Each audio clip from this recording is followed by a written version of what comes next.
I'm Dr. Akeranda Smith. I'm a life coach, professor, and a thought leader. Hi, and welcome back to Dr. Ike, my channel. Go ahead and hit like and subscribe.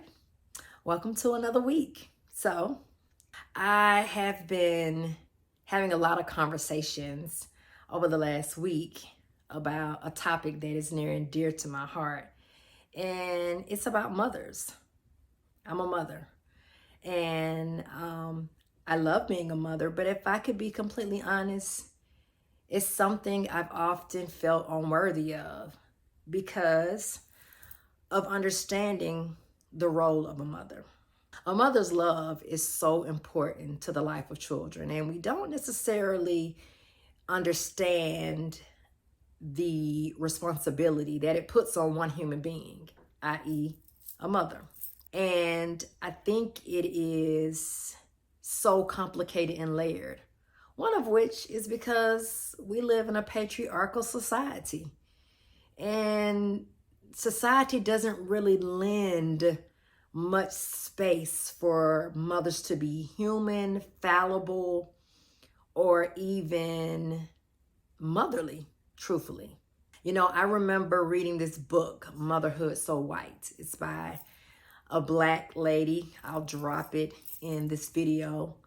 But it was so profound of how we as Black women, we don't get the same privileges and luxuries as white women when it comes to being a mother. As if we don't deserve to love our children, as if we don't deserve to create a life in which we enter into our day with ease and get off early from work and come home and walk our kids and walk the dogs and pour into our children so that when they get out into the world that they have healthy attachments.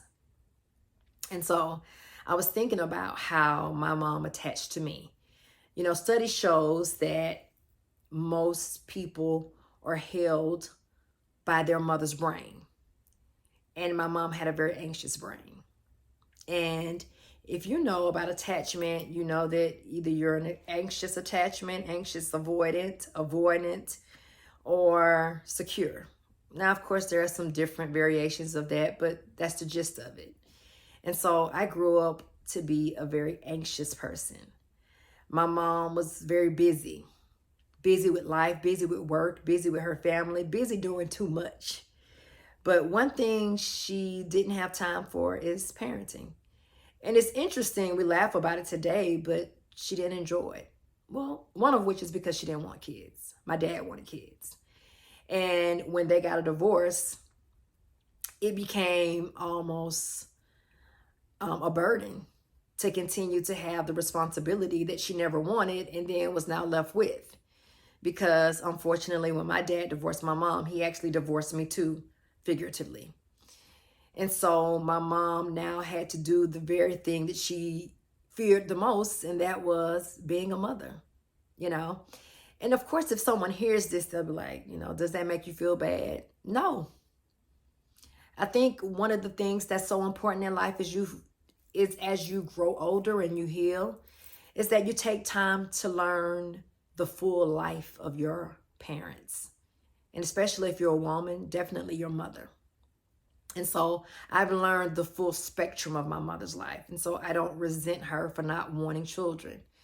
I say this all the time too, that if most people knew the weight of their journey and how it has affected them, they probably wouldn't have kids either. Because they would know that they needed themselves more than society's approval of having children and say, I checked a box and did something that I really wasn't prepared for. So I lived my life as an anxious mother, and I didn't realize I was anxious until I got kids. And I was like, I saw myself through the lens of my mother, because the same things that would agitate my mom began to agitate me. And of course, man, my mom's life was adjacent because my life was a lot easier than my mom's life, but it was none the less stressful. And I was married to my kid's father, and I often felt like a single mother. And I didn't know how to advocate for myself. I didn't know how to give up control. And my mom was very controlling. And it's a trait that a lot of Black women have, because when they are parentified, which my mom was, you look at your lens of self-worth through productivity. And the more you can produce and work and perform, the more people will love you, allegedly. And so I did a lot of performing when my kids were younger. I took them to every story time. I had them in every activity. I stayed home with them. I homeschooled them. I did all the chores. I cooked. My husband did nothing but work and come home. He did the yard, but I did everything. And because I didn't know how to ask for help. I felt embarrassed at the time because I thought that's what I had to do. And when you don't know any other way to show up, you show up the best way you know how. And that's what I did. I was a mother who was manifested in by a mother who was anxious.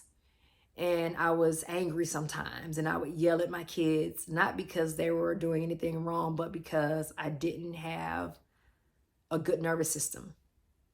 My mom, she had a fuse. She would go from 0 to 10. I love her to death. And I tell these stories to encourage and inspire, not to demean or make her feel bad. Me and my mom were very candid about my journey, and as well as hers. But I remember an incident in particular. My mom was young, and she had me, and this car pulled up behind her, and she jumped out the car, and she went off on this man. And I remember my mom having a very short fuse, not to know that when I got older that my mom struggled with depression. She had lived with it all her life, unbeknownst to me. But when I look back, I saw the signs, because she would come home and immediately go get in the bed and tuck herself up under the bed and close her door, never engage with me. But I knew now when I got older and she shared with me that that's all she really knew how to do, was to kind of tuck herself away and kind of replenish herself into the next day. But my mom had a short fuse, and I too had a short fuse for a very long time, because I wasn't mirrored how to manage my emotions. And when kids don't have that, you become adults who are extremely controlling, start type A perfectionists who don't know when to say when. And so when I became a mother, that was something that I spent my life trying to unravel. And so now my kids are now teenagers, and I have some adult kids. And I'm looking back at my life, and I'm very reflective. And I think it's important to share and let people know what is coming around the corner and what to prepare for. And most importantly, to not feel like you have to have children because society expects that of you. Because it's okay to have yourself and decide that in this lifetime that you're way more important than trying to figure out how to give a kid something that no one ever gave you. And so my life journey has been learning how to give myself what I need so that I can give my children a better version of me, but also what I didn't get as a kid, in order to make them more validated, more secure, and more loved. So my hope for you, the viewer who's watching, is that you begin to take inventory of your life, and that you begin to create your own time capsule of the life that you are living, but the life that you didn't get a chance to live when you were a child. My hope and my prayer is that if you are a mother, that you are so compassionate with yourself, and most importantly, putting yourself first. And if you're just a woman, I pray and hope that you are finding joy in whatever it is that you're doing. Mothers, we're complicated.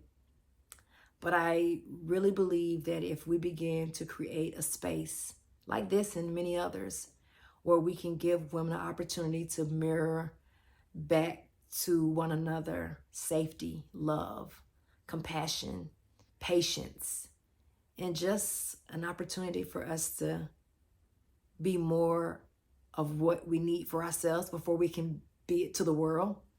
We'll have better mothers, and then we'll have better children and better adults, and we'll have a better world. So thank you for watching. Hit like and subscribe, and of course, see you next time.